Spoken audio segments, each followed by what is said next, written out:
ಮಾಗಡಿ ತಾಲೂಕು ಕುದೂರು ಪಟ್ಟಣದ ಮುಖ್ಯ ರಸ್ತೆಗೆ 3 ಕೋಟಿ ರು ವೆಚ್ಚದಲ್ಲಿ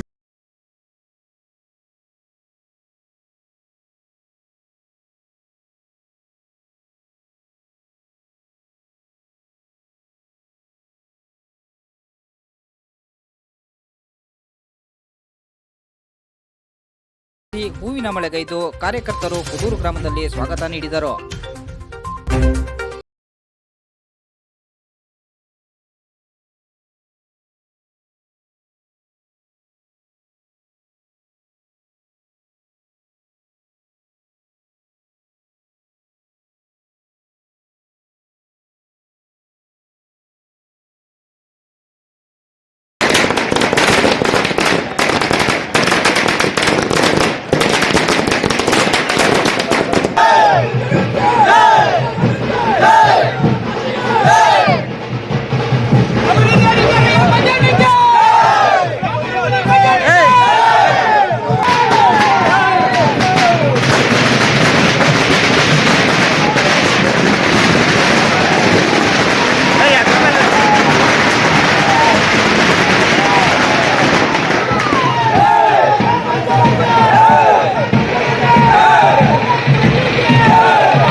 ರಸ್ತೆ ಏನಿತ್ತು, ಈ ರಸ್ತೆ ಮಧ್ಯೆ ಇದ್ದಂಥ ಮರಗಳು ಈ ರಸ್ತೆನ ಭಾಳ ಕಿರಿದಾಗಿ ಮಾಡಿತ್ತು. ಆ ಮರಗಳನ್ನು ತೆಗೆಸಿ ರಸ್ತೆಯನ್ನು ಅಗಲೀಕರಣ ಮಾಡಿ ಈ ರಸ್ತೆಗೆ ಕಾಂಕ್ರೀಟೀಕರಣ ಮಾಡಿ ಬೀದಿ ದೀಪಗಳನ್ನು LED ಲೈಟ್ಗಳನ್ನು ಹಾಕಿ ಎರಡೂ ಬದಿಯಲ್ಲಿ ಚರಂಡಿ ವ್ಯವಸ್ಥೆಯನ್ನು ಮಾಡಿ ಇಂಟರ್ಲಾಕಿಂಗ್ ಟೈಲನ್ನು ಹಾಕಿ ಇದನ್ನು ಮಾಡ್ತಾ ಇರ್ತಕ್ಕಂಥದ್ದು ಒಂದು ಶಾಶ್ವತವಾದಂಥ ಒಂದು ಕೆಲಸ. ಈ ಕೆಲಸ ಸರ್ಕಾರದ ಮೇಲೆ ನಾನು ಒತ್ತಡ ತಂದು ಅನುದಾನ ತಂದು ಮಾಡಲಿಕ್ಕೆ ತಡ ಆಯಿತು. ಆದರೆ ನಮಗೆ ಸರ್ಕಾರ ಇಲ್ಲದೇ ಇದ್ದರೂ ಕೂಡ, BJP ಸರ್ಕಾರ ಇದ್ದರೂ ಕೂಡ ನಾನು ಕೇಳಿದ ಎಲ್ಲ ಅನುದಾನವನ್ನು ಆಡಳಿತ ಮಾಡ್ತಾ ಇರ್ತಕ್ಕಂಥ ಸರ್ಕಾರ ಮತ್ತು ಪಕ್ಷ ಯಾವುದೇ ತಾರತಮ್ಯ ಮಾಡಿದೆ ನನಗೆ ಕೊಟ್ಟಿರುವಂಥದ್ದಾಗಿದೆ.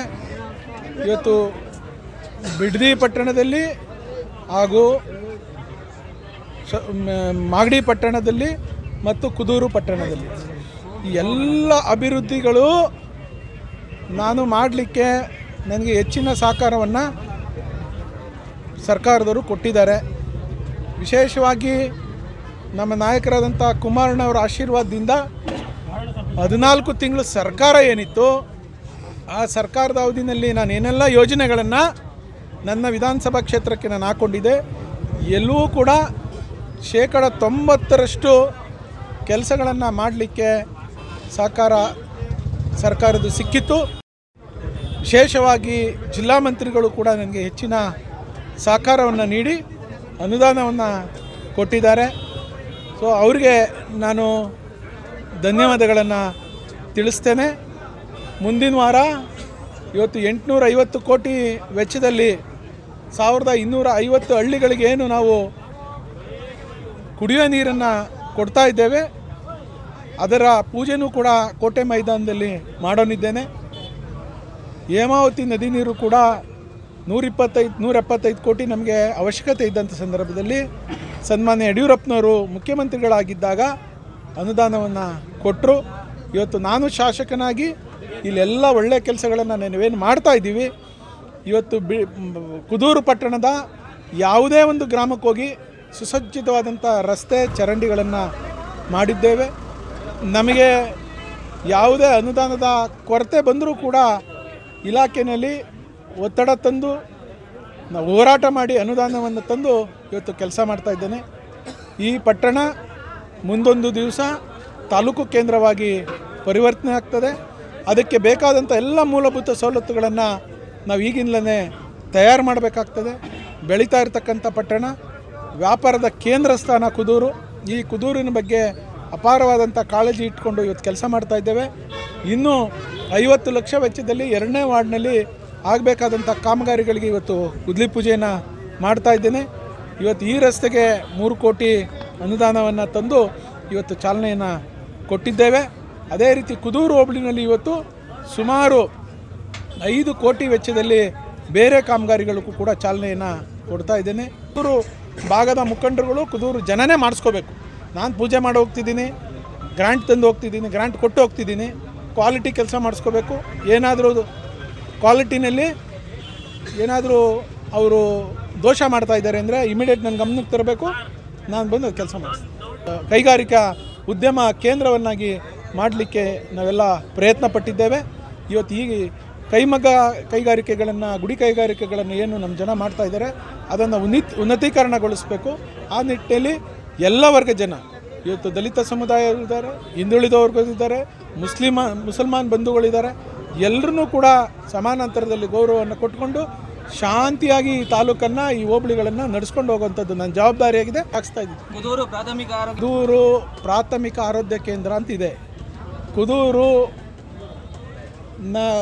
ಪ್ರಾಥಮಿಕ ಆರೋಗ್ಯ ಕೇಂದ್ರವನ್ನು ಅಪ್ಗ್ರೇಡ್ ಮಾಡಬೇಕು ಅನ್ನೋದು ಇದೆ. ಇದು ಪಾಲಿಸಿ ಮ್ಯಾಟ್ರು. ಇಡೀ ರಾಜ್ಯದಲ್ಲಿ ದೊಡ್ಡ 30 ಹಾಸಿಗೆಯ ಆಸ್ಪತ್ರೆಗಳನ್ನು ಆಗಿ ಪರಿವರ್ತನೆ ಮಾಡಬೇಕು ಅನ್ನೋದು ಸರ್ಕಾರದ ಮುಂದೆ ಚಿಂತನೆಯಲ್ಲಿದೆ. ಅದಾದಂಥ ಸಂದರ್ಭದಲ್ಲಿ 3 ವೈದ್ಯಾಧಿಕಾರಿಗಳನ್ನು ಕೊಡುವಂಥದ್ದಾಗ್ತದೆ. ಪ್ರಾಥಮಿಕ ಆರೋಗ್ಯ ಕೇಂದ್ರಕ್ಕೆ ಕೊಡುವಂಥದ್ದೇ ಒಬ್ಬರು ವೈದ್ಯಾಧಿಕಾರಿಗಳನ್ನು. ಸೊ ಅದಕ್ಕೆ ಇಂಥವನ್ನೆಲ್ಲ ಅಪ್ಗ್ರೇಡ್ ಮಾಡೋಕ್ಕೆ ಅಂತ ಹೋರಾಟ ಮಾಡ್ತಾ ಇದ್ದೀವಿ. ಅಪ್ಗ್ರೇಡ್ ಆದಮೇಲೆ ವೈದ್ಯಾಧಿಕಾರಿಗಳು ಬರ್ತಾರೆ. ಒಟ್ಟಾರೆಯಾಗಿ ಒಂದು